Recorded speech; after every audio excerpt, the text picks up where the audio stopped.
안녕하세요 여러분, 부제스입니다. 오늘은 여러분들이 궁금해하시는 주제, 바로 지방 부동산 경매 시장의 앞으로의 전망에 대해 이야기해보려고 합니다.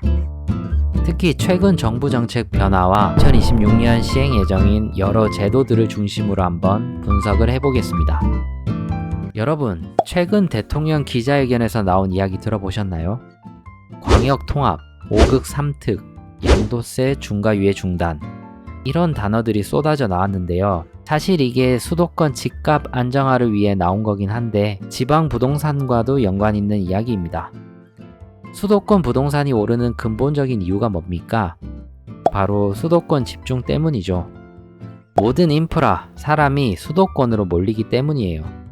그러다 보니 부동산 가격은 오르는데 양극화와 저출산 같은 여러 가지 사회 문제들이 나오는 거고요. 이러다 보니 정부에서도 대책이 나오는 거예요.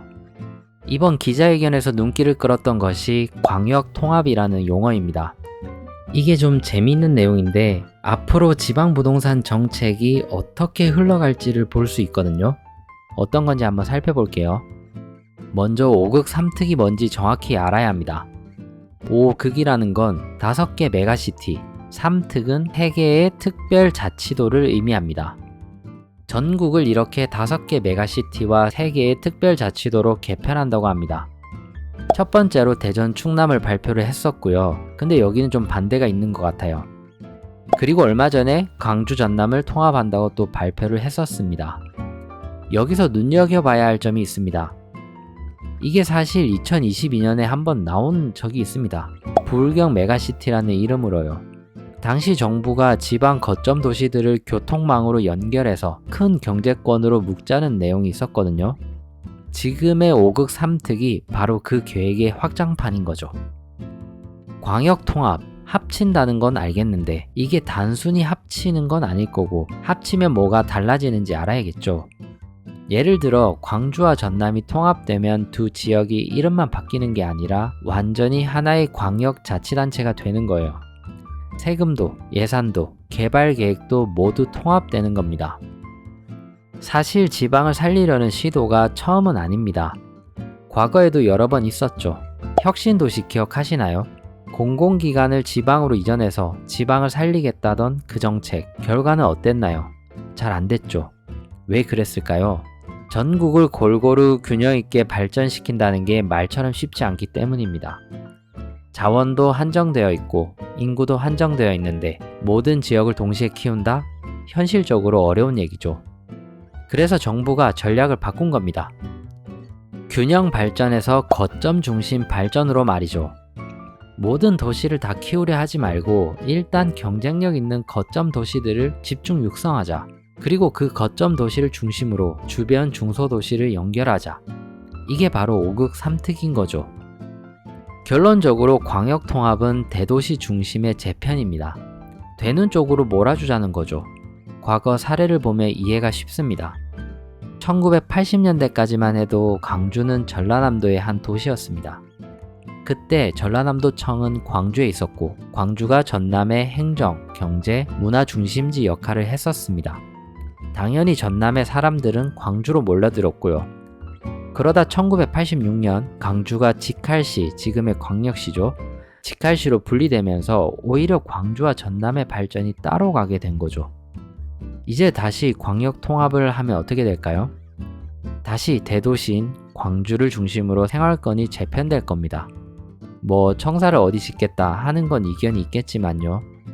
하지만 실질적인 경제활동, 문화생활, 교통 허브는 결국 대도시인 광주 중심이 될 수밖에 없습니다. 왜냐하면 교통망이나 인프라가 이미 광주를 중심으로 되어 있으니까요. 결국 광역통합은 대도시의 영향력을 더욱 강화시켜주는 구조입니다. 그런데 되는 쪽으로 몰아줘야 하는데 정책 의도와는 다르게 또 균형 외치면서 나눠갖게 해버리면 그냥 혈세 낭비 됩니다. 거점 중심 개발을 해도 수도권과 경쟁이 될까 말까인데요. 아무튼 슬슬 경매를 어디서 해야 하는지 답이 나오고 있죠. 네, 대도시입니다. 여러분, 정부가 지금 무엇을 하려는지 전체 그림을 보셔야 합니다. 단기적으로는 정책을 통해 부동산 투자 심리를 진정시키려 하고 유동성을 주식시장으로 유도하는 정책도 썼었죠. 하지만 장기적으로는 수도권 집중화를 완화하는 방향으로 갈 거예요. 당연하겠죠? 이런 상황에서 지방을 규제할까요? 아니죠. 오히려 지방은 살리는 쪽으로 정책이 나올 거예요. 우리가 관심을 가져야 할 것은 수도권 집중화를 완화하기 위한 어떤 정책이 나왔을 때 그 유동성이 지방으로 흘러가는지 여기에 관심을 가지면서 보시면 됩니다. 어떤 정책이 나올지 한번 볼게요. 얼마 전에 대통령이 망국적 부동산 잡는다고 했습니다. 워딩이 좀 센데 주목해야 할 이슈가 두 가지가 있습니다. 다주택 중과유예 종료. 대통령은 1월 23일 금요일 SNS를 통해 다주택 중과유예 연장에 대해 고려하고 있지 않다고 분명히 밝혔습니다. 이게 무슨 의미일까요? 4월 말까지 다주택자 양도세 중과 유예 기간이 끝난다는 겁니다. 따라서 강남권이나 마용성 등 수도권 고가 지역에서 4월 말 잔금 조건으로 급매물이 나올 가능성이 높습니다. 그렇다면 이것이 지방시장에는 어떤 영향을 미칠까요? 수도권에서 다주택자들이 집을 정리하면서 나온 자금이 일부는 지방으로 흘러들어갈 가능성이 있습니다. 현재 지방광역시의 매력이 재평가될 수 있다는 거죠. 경매시장이 먼저 선반영을 할 겁니다. 또 50억 보유세 이야기 들어보셨나요? 구윤철 부총리가 50억 원짜리 집 한 채를 가진 사람이 1년에 5천만 원씩 보유세를 내야 한다면 버티기 어렵다는 취지의 발언을 했고 대통령도 기자회견에서 이를 언급했습니다. 사실 보유세는 건드리기가 쉽지 않습니다. 그래도 고가주택에 대한 세금 정책 논의가 정부 내부에서 이루어지고 있다는 거 정도는 알 수 있죠. 양도세 중과와 50억 보유세는 기본적으로 수요 억제책에 속합니다. 단기적으로는 매물 유도 효과가 있기는 하겠지만 잘못하다간 이전 정부에서 증명된 것처럼 시간이 지나면서 오히려 시장의 매물이 씨가 말라버리는 현상이 발생해 효과적인 공급책에 속하지 못합니다. 그래서 수요 억제만 쓰면 안 되고 결국 공급을 해야 합니다. 공급 대책도 나왔는데 한번 살펴볼게요. 시장 기대 이상의 공급을 한다고 발표를 했거든요. 이번에 발표된 물량을 보면 하남의 테니스장까지 대상에 넣을 정도로 물량을 많이 만들어 오긴 했습니다. 하남 테니스장 한번 볼까요? 그냥 맹지같이 생겼죠. 대한체육회 땅인데 이런 건 또 어떻게 찾아낸 건지. 그런데 진짜 중요한 것은 공급의 실효성입니다. 2027년 안에 토지 보상 마치기 힘든 것도 보이고 계획대로 착공을 한다 해도 완공은 2030년 이후입니다. 당장에 필요한 2026년부터 28년까지 물량 부족 구간은 어떻게 할 수가 없습니다. 사실 이것은 어떤 공급 대책이 나와도 해결하기 힘들어 보입니다. 그리고 이번에 선정된 공급 리스트를 보면 2020년 8사 공급 대책에도 나왔던 곳들이 많이 있습니다. 근데 이런 곳들이 사실 제대로 공급이 안 됐습니다. 8사 대책 후보지가 18곳이었는데 착공을 한 곳은 한 곳뿐입니다. 그 말은 국공유지, 유휴부지라 해도 사업이 생각보다 쉽지 않을 거라는 말이에요. 캠프킴도 2015년 개발 확정되고 난 이후에 문화재 발굴, 주민 반대로 진행이 느려지고 있죠. 다른 곳들도 마찬가지입니다. 공급은 중장기적으로는 신축 공급을 확대하면서 단기적으로는 시장의 매물을 유도해 매도 공급을 하고 임대 공급 중 민간 물량을 뽑아서 신축이 공급되기 전까지 시장 불안정을 막아야 합니다. 그런데 양도세 중과유예 중단과 세금 규제는 단기적으로 시장에 매물이 나올 수는 있겠지만 잘못하다가 매물 잠김의 역효과 우려도 있죠. 잘못하다가는 과거처럼 괜히 공급대책 발표만 하고 시장에 별 효과가 없다가 괜히 심리만 자극해서 가격에 기름 붓는 꼴이 될 겁니다. 지금까지가 수도권 상황이었고요. 수도권만 오르니 수도권 집값 잡겠다는 거예요. 오르지도 않은 지방 규제는 당분간 없겠죠. 또 규제가 먹혀 들어갈 때 유동성이 지방으로 흘러 들어갈 수 있습니다. 저는 지방 부동산에 엄청난 폭등을 기대하는 게 아닙니다. 유동성과 지방 살리기 정책으로 훈풍 정도만 와도 경매하기에는 참 좋습니다. 다시 지방을 보면 지방은 지금이 바닥입니다. 가격 한번 보세요. 부산 같은 곳도 4, 5년 전 가격인 곳들이 수두룩합니다. 지방은 안 오른다 하지만 실제로 부산 해운대구, 대구 수성구에서는 신고가가 나오고 있습니다.